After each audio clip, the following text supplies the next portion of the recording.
여러분 안녕하십니까? 소설 실록 대하소설 조선왕조 500년 제3권 한양천도 15번째 이야기 국상 그 후 사람책 5수레입니다. 중전이 사경을 헤매고 있다는 소식 들으셨지요? 방원은 영안군 방과에게 찌르듯 물었으나 방과는 대답하지 않았다. 중전이 세상을 떠난다면 세자 책봉을 재론해야 할 것으로 압니다만 당치 않은 소리, 당치 않다니요. 중전의 교활함이 없었다면 세자 책봉은 처음부터 잘못될 일이 아니었질 않습니까? 세자 책봉을 놓고 재론하는데 대체 누가 세자의 자리에 올라야 한다는 게야? 그야 당연히 형님이 오르셔야지요. 방과의 눈초리가 빛났다. 방과는 방원을 의심하고 있었다. 조선왕조의 창업에 공이 있음을 빙자하여 자신이 세자의 자리에 오르기를 위해 세자 책봉을 재론하고자 하는 것으로 알았는데 막상 얘기를 듣고 보니 그게 아니어서 허를 찔린 듯한 느낌이었다. 형님, 새 왕조의 왕통이 처음부터 첩의 자식으로 흐른다면 후대의 일을 감당할 수 없음이 아니오이까. 세상을 떠나신 큰 형님이 세자의 자리에 오르지 않았다면 처음부터 형님이 올랐어야 했질 않습니까? 이 당연한 이치가 실현되지 않은 것은 첫째, 중저인의 교활함이 있었기 때문이요. 둘째, 정도전 남은 따위가 일신의 영단을만을 꾀하여 하늘의 뜻에 등을 돌렸기 때문이옵니다. 저들을 살려두고 이 나라의 왕통이 바로 흘러가리라고 보시오이까. 중전이 사경을 헤매고 있는 것은 하늘이 노하고 있음이옵니다. 살아나질 못합니다. 전 그리 믿고 있습니다. 아바마께서 용납을 아니하실 것이니라. 방과는 신중했다. 어찌 되었거나 형님께서는 마음가짐을 단단히 하셔야 합니다. 중전이 죽으면 사정이 달라집니다. 방과는 헛기침을 했다. 남들이 듣고 있을까 걱정을 하고 있는 눈치였다. 아버님 이성계를 따라 수많은 군진을 전전한 방과였으나 행동의 과단성에 있어서는 방원의 반에도 미치지 못했다. 형님이 세자라는 사실 한시도 잊으시면 아니 됩니다. 이 나라 조선왕조의 대통은 적장자로 이어가야 합니다. 방과는 대답할 말이 없었다. 방원의 의사가 그렇다 하여 너만 믿고 있을 테니 나를 세자가 되게 해달라고 당부할 수도 없는 일이 아닌가. 방원이 사랑에 들어 둘째 형인 방과에게 자신의 소신을 밝히고 있을 때 내당에서는 민씨 부인이 들어있었다. 부창부수라 했던가. 민씨 부인의 어조도 방원이 못지않게 날카로웠다. 형님도 나서야 하옵니다. 영안군 아주버님께서 세자가 되신 다음 후일에 이르러 보위를 이어가시게 되면 형님은 중전마마가 되시질 않습니까? 영안군의 아내 김씨 부인은 속이 깊은 안악이었다. 만면에 웃음을 띠면서도 비양거리듯 물었다. 내가 중전이 되면 자네는 어찌 되는가? 제 걱정은 왜 하십니까? 형님이 중전의 자리에 오르시면 저야 중전마마의 소나라의 동서가 아니옵니까? 너무도 태연하고 쉬운 대답에 김씨 부인이 아연해지고 만다. 제 욕심이 아니옵니다. 형님, 영안군 아주버님이 적장자가 아니옵니까? 적장자가 살아계신데 처의 자식이 세자라니요. 자네 그런 말 함부로 하고 다녀도 되는가? 여기 누가 있다고요? 형님과 저뿐이 아닙니까? 당연히 함께 의논해야 할 사람들이 아니옵니까? 김씨 부인은 손아래 동서인 민씨 부인이 야무지고 영악한 성품이 싫었다. 잠시 고개를 돌려 외면을 하고 있는데 하녀의 소리가 들렸다. 마님, 정안군 나리께서 환저하신다 하옵니다. 알았네. 김씨가 대답했다. 빨리 돌아가 주기를 바라는 마음에서였다. 형님, 한시도 잊으시면 아니되옵니다. 민씨 부인은 끝까지 다짐을 하고서야 자리에서 일어섰다. 빈틈없는 여인이었다.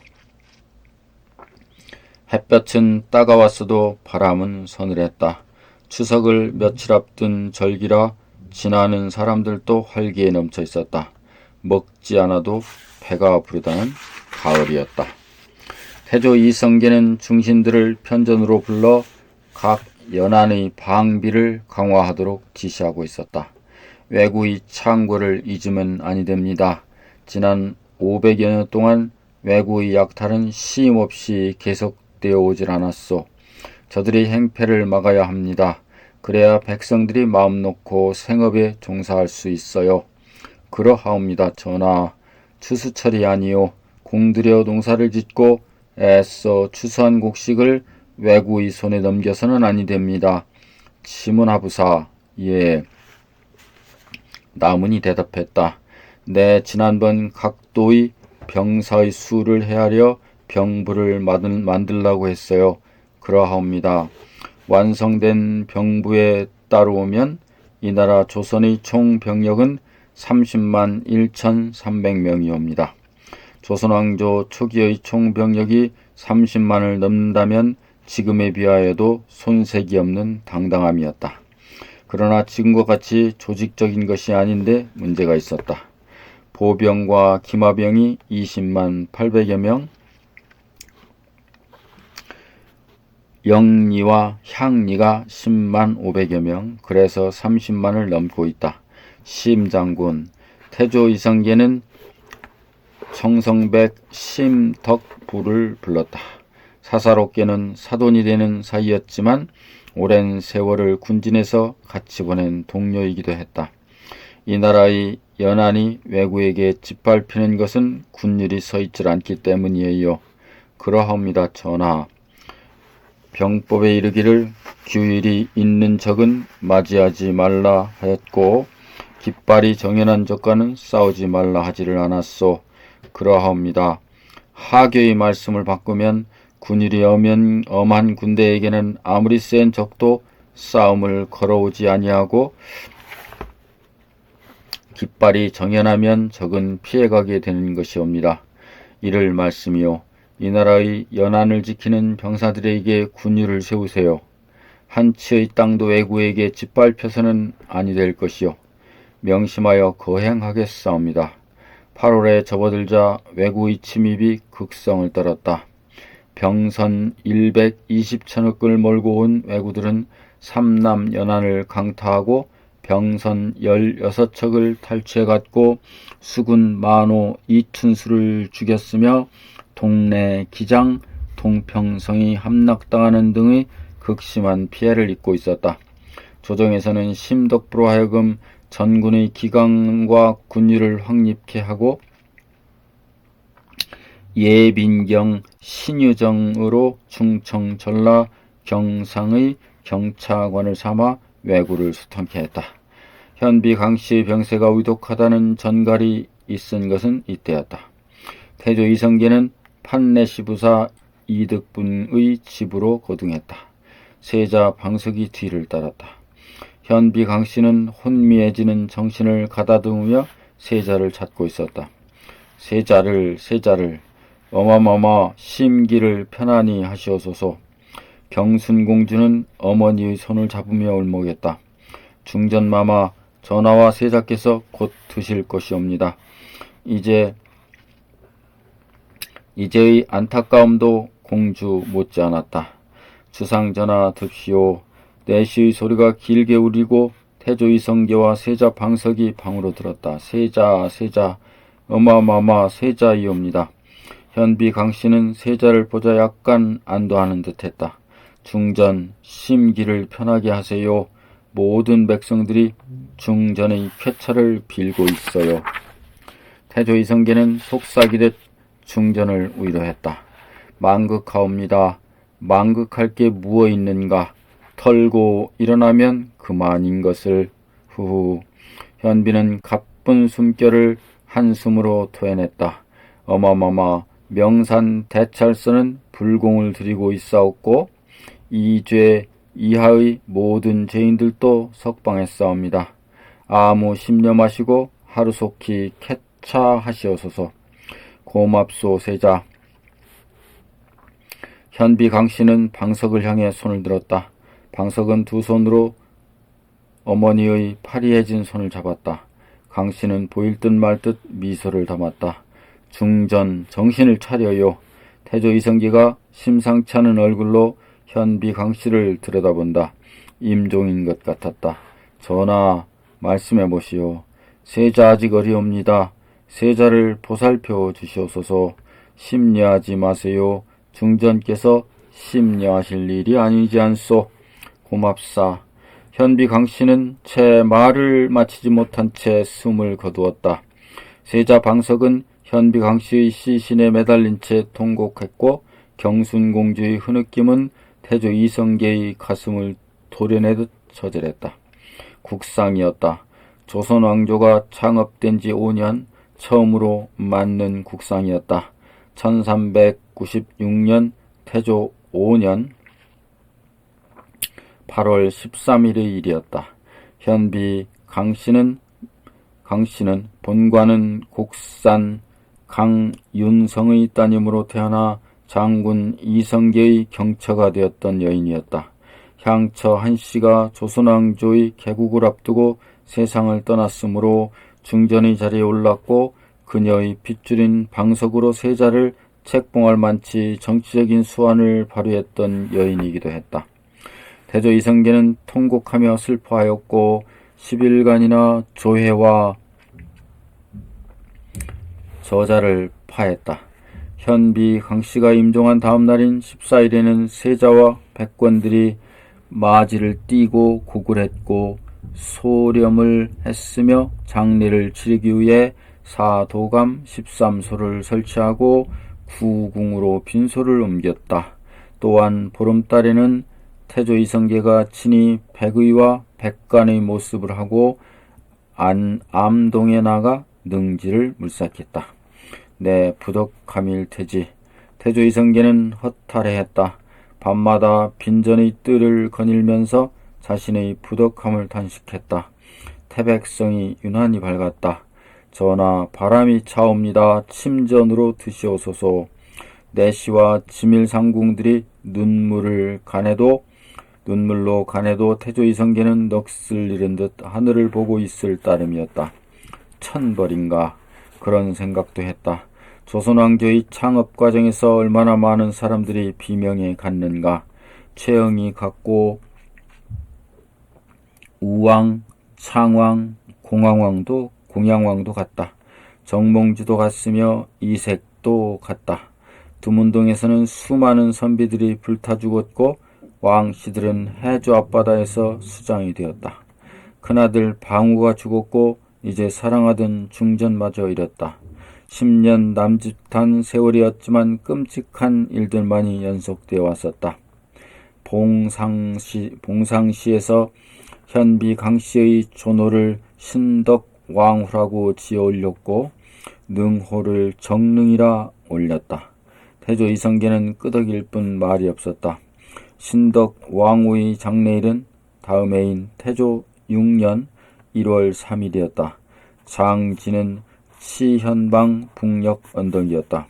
종친과 백관이 상복을 벗고 조복을 갖추어 인안전으로 반혼한 뒤에 백의와 흑대로 정무를 보았다. 태조 이성계는 틈만 나면 정능을 거둥했다. 능침을 둘러보며 인생의 무상함을 수없이 되씹곤 했다. 좌정승 태조 이성계는 조준을 불렀다. 조준이 다가서며 허리를 굽혔다. 신덕 왕의 혼백을 달래고 싶어요. 만극하옵니다. 여기에 절을 짓고 흥천사라고 하고 싶은데 법도에 어긋난 일이 될지 그게 걱정이요. 당치 않으신 분부이옵니다.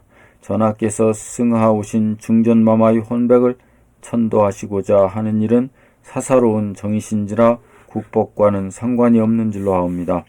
고맙소. 중전의 혼백이라도 남아있다면 크게 기뻐하실게요. 망극하옵니다. 신덕 왕후가 묻힌 능치 아래에 흥천사를 짓게 했다. 처음에는 아침 저녁으로 향불이나 피울 수 있게 아담한 절을 짓고자 하였으나 공역의 감독을 맡은 내시 김사행이 태조 이성계에게 아첨하는 마음으로 극도의 사치한 장식을 하려 들자 공기는 늦어질 수밖에 없었다. 때려 죽일 놈이옵니다.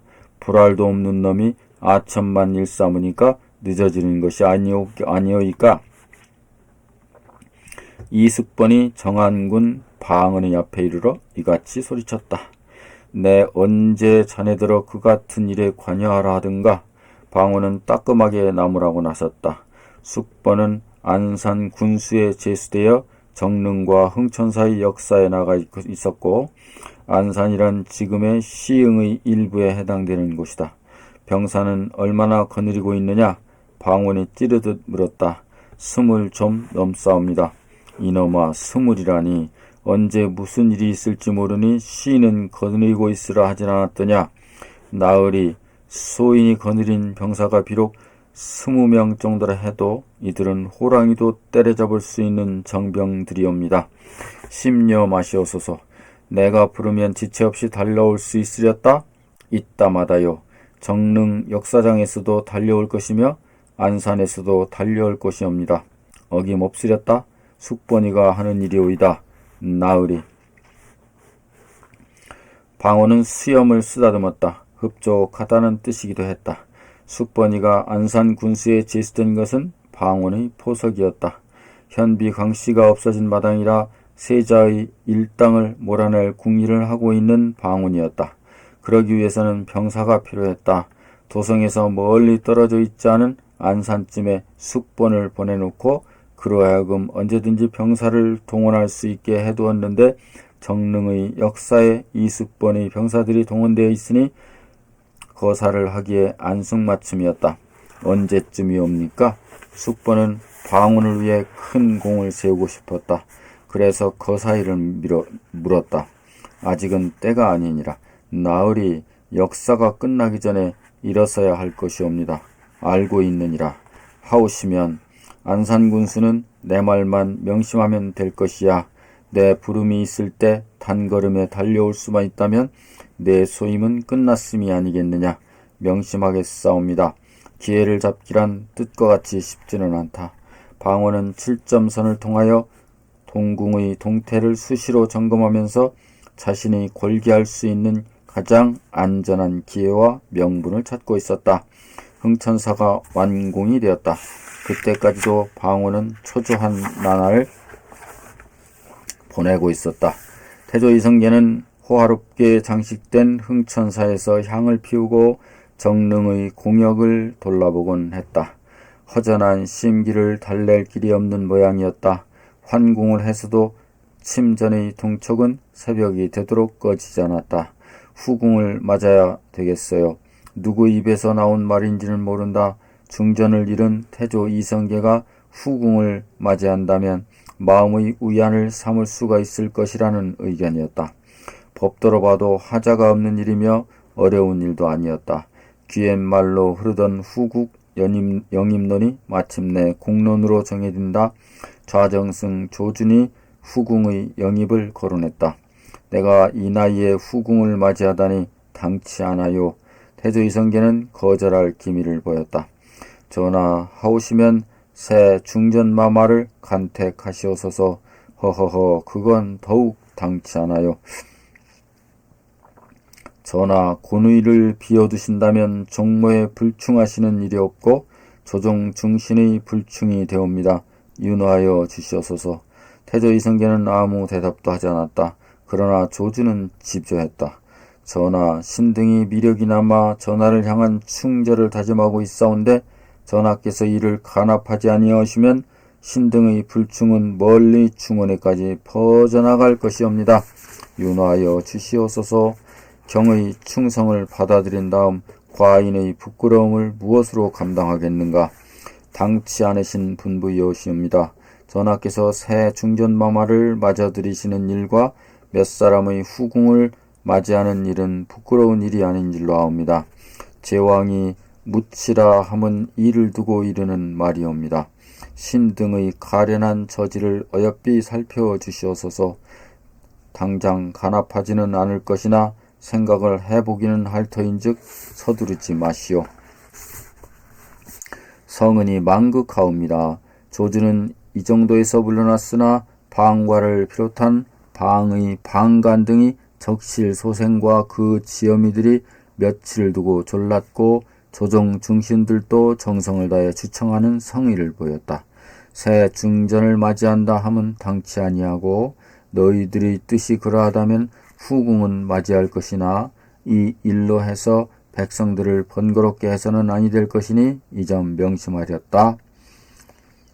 금원령을 내리고 간택의 절차를 밟으면서까지 후궁을 들이지 않겠다는 분명한 의사였다. 조정은 양가의 규수를 물색하여 두 사람의 후궁을 맞이해드렸다. 한 사람은 원상의 따님이었고 다른 한 사람은 유준의 따님이었다. 이꼴 초에는 두 사람 모두 빈의 지위에 있었으나 후일에 이르러 유씨는 정정궁주로 봉작되었고 원씨는 성비로 높여 부르게 된다. 이들에게 이 같은 봉자극이 내려지자 태조 이성계가 안색의 기쁨을 감추지 못했다는 왕조실록의 기록이 보인다. 방원은 7점선을 왈칵 끌어안았다. 방원의 동작이 거칠어지면 뭔가 일이 벌어질 징조임을 7점선은 알고 있었다. 7점선은 그런 일에 능숙해져 있었기에 방원의 가슴을 파고들었다. 내 소임이 막중해졌느니라. 7점선은 숨이 막혔다. 그러면서도 주시옵소서, 신내에게 소임을 주시옵소서 하고 신음하듯 내었다. 7점선의 움직임은 몸부림이었다. 방원이 가만히 있어도 성사될 만치 격렬하게 몸을 놀렸다. 이만한 방원도 짓누르듯 7점선을 안아들었다. 7점선의 신음은 비명에 가깝도록 터져나왔다. 나으리, 영물이구나. 영물이 아니고서야. 그것은 강물의 흐름이었다. 때로는 폭발처럼 쏟아지듯 흘렀고 때로는 바위 사이를 누비며 졸졸거리며 흘렀고 또 때로는 깊은 소를 이루며 숨을 돌렸다. 방원이 7점선에게 떨어져 나가자 잠시 거친 숨소리만이 방 안에 가득했다. 동궁을 살펴야 할 것이니라. 살피고 있사옵니다. 정도전과 나문이 자주 회동하고 있다면서 심여생도 한 패거리옵니다. 그럴 테지. 잠시 말소리가 끊어진다. 뭐라 형언할 수 없는 정적이었다. 그들이 무슨 얘기를 나누고 있더냐? 몰라서 물으시옵니까? 들은 대로 고하여라. 듣지는 아니하였어도 알 수는 있는 일이 아니옵니까? 안다. 말해보려무나. 나으리 것에도 이미 아시는 일이 아니옵니까? 입안의 조청이라는 속언이 있다. 방언의 입이라면 7점선은 그 입안에서 녹아 흐르는 조청이었다. 저들이 사람을 모으는 기미가 있더냐? 설사 그렇기로 대궐에서 모기야 하겠사옵니까? 하면 송현일 테지요. 송현에는 나문이 집이었다. 송님이 있다 하여 송현이라면 은밀한 일을 기하기는 안성맞춤이다. 보았느냐? 들었사옵니다. 7점선은 몸을 굴려 방원에게 다시 감겼다. 시로락이 하나 걸치지 않은 알몸이었다. 방원은 싫지 않았다.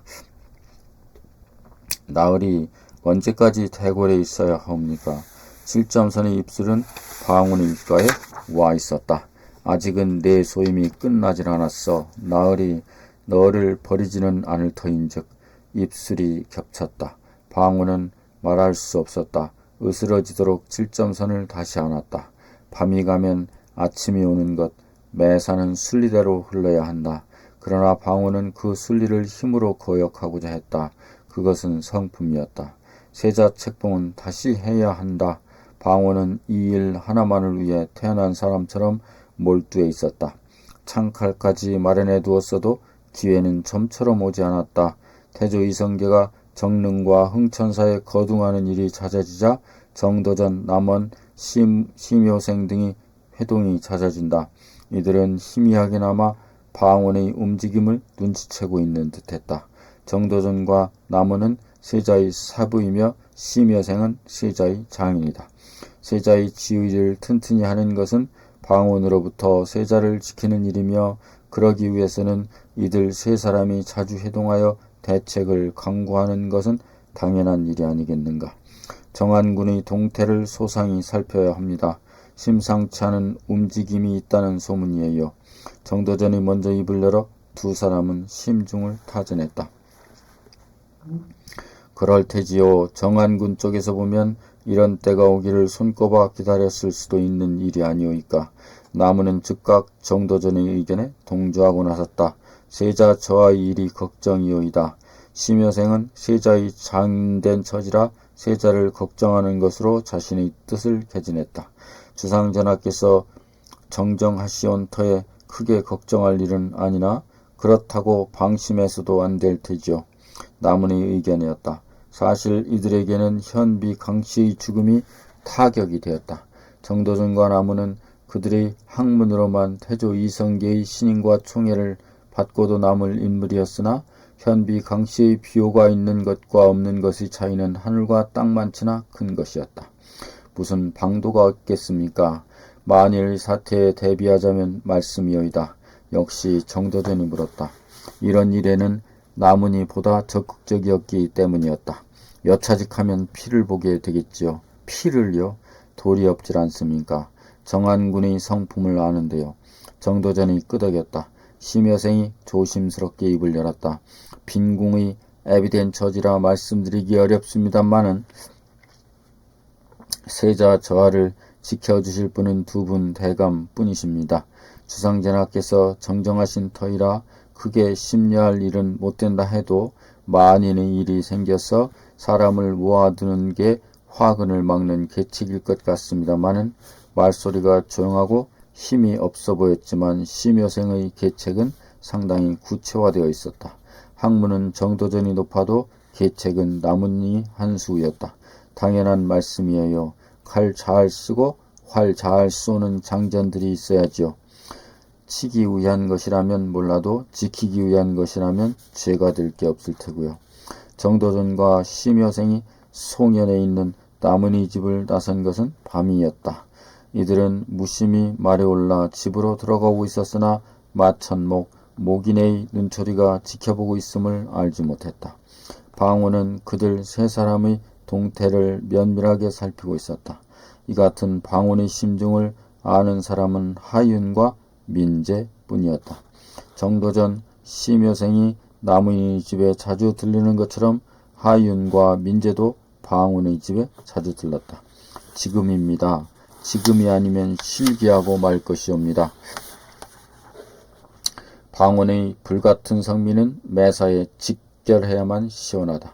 이 같은 방원의 성품을 시키는 일은 늘 하윤이 맡아왔다 해도 과언이 아니다. 국상 중이라니까요. 아직은 주상전하께서 침통에 계시질 않습니까? 허허허, 이게 어디 내가 권세를 탐하는 것이오이까? 내가 세자가 되자는 것이 아니질 않소. 둘째 형님 영한군으로 세자를 책봉하자는 것이에요. 정한군, 민재가 제지하고 나섰다. 하공의 의향을 따르시는 게 옳아요. 국상 중에 피를 볼 수는 없음이 아닌가. 이런 정도의 설득으로 방원의 길을 꺾을 수는 없다. 방원은 하윤을 향해 더욱 열을 올렸다. 내버려두면 세자의 지위가 굳어진다니까요. 세자의 지위가 굳어진다면은 하고자 해도 아니 된다니까요. 하나, 하늘이 나으리를 버리지 아니한다면 기회는 있을 것입니다. 기회에 기회하다가 5년 동안 허송세월하지 않았습니까? 이에서 뭘 더 기다려요? 기다리세요. 하윤의 연성이 높아지자 방원은 주춤했다. 잠시 무거운 침묵이 방안을 짓눌러왔다. 하윤은 언성을 높여만 놓았을 뿐 굳게 입을 다물고 있었다. 하공의 말씀을 따르세요. 정한군 혼자 하기에는 너무 벅찬 일이 아닌가. 한나라의 왕통을 바로 하는 일이 젊은 혈기만으로 된다든가. 방어는 온몸으로 숨을 쉬듯 가슴이 벌떡이고 있었다. 아뢰옵니다. 드시오. 방언의 연성은 아직도 거칠었다. 민씨 부인이 조심스럽게 들어와 앉았다. 날이 밝는 대로 이꼴할합시는 분부가 계셨다 하옵니다. 방언은 불길한 예감이 들었다. 모든 왕자들을 다 들라 하셨다 하옵니다. 방언은 민재에게 시선을 돌렸다. 짐작되는 바가 없느냐는 무언의 청이었다. 무슨 일일까요? 민재는 하윤에게 물었다. 세자 저하를 당부하시려나 봅니다. 대감. 방언은 반감을 표시하듯 세자를 세차게 토했다. 그 일밖에는 없질 않습니까? 그쪽에서도 사람이 있을 테니까요. 방언은 화가 났다. 오늘따라 하윤의 말투가 마음에 들지 않았다. 설사 그런 하교가 계시더라도 잠자코 계시세요. 지금이 어려운 때입니다. 민재가 다시 타이르고 있었다. 다음날 방호는 경복궁으로 들었다. 전학교서는 강령전에 계시옵니다. 7점선의 기뜸이었다. 형제들은 들어 계시느냐? 그러합니다. 인도하렸다. 예, 방호는 7점선을 앞세우고 강령전으로 걸었다. 세자 저하를 당부하시려나 봅니다. 하윤의 말이 귓전을 때리고 지나갔다. 오늘은 여기까지입니다. 여러분 잘 들으셨는지요? 네, 다음 장에서 뵙겠습니다. 감사합니다.